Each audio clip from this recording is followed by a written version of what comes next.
The honor flight is probably one of the most amazing things I've ever experienced.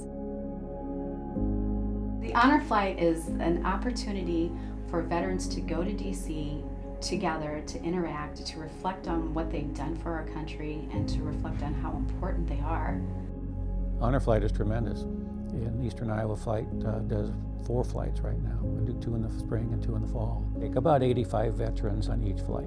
Gives them a chance to see their memorial depending on their war, and gives them a great big welcome home. We really need to get the word out to these veterans that if they're willing and capable, we'll get them to Washington for a day and back. We flew out of Cedar Rapids, Iowa. We flew into DC. There were people waiting in DC when we got there. Everywhere you go, people are stopping and shaking your hands. And so it's kind of like the parade that they never got.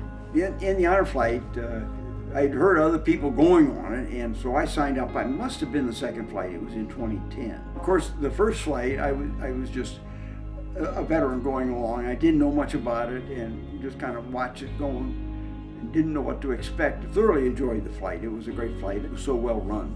It ran just like clockwork, and I was so impressed that I feel I just had to get involved. We had a man who was on the Bataan Death March, and he was getting pretty bad shape there in 2011.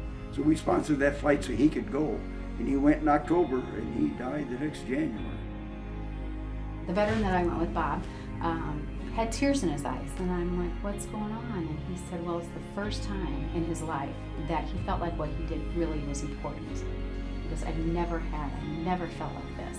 And ours was a bittersweet story. Bob and I went on a Tuesday. He had a stroke that very Friday. 6 days later, he passed away on Memorial Day. You know, we can't wait until it's too late to honor these guys. And I guess when I look at all the organizations that I've flowed in and out of, the honor flight is probably the most well-run. They have a complete volunteer staff, so if you have to look at your dollars and say, where's this money going to? It's going right there. It's going to those guys. It's a tremendous experience, reconnecting with some people that maybe you were in the service with, you spent a lot of time with, away from home. At the same time, you go to get to see Washington, D.C., you get to see the monuments, and I encourage a lot of guys to go. I have a lot, don't talk them all into it, but when they come back, they all just think it was a great experience.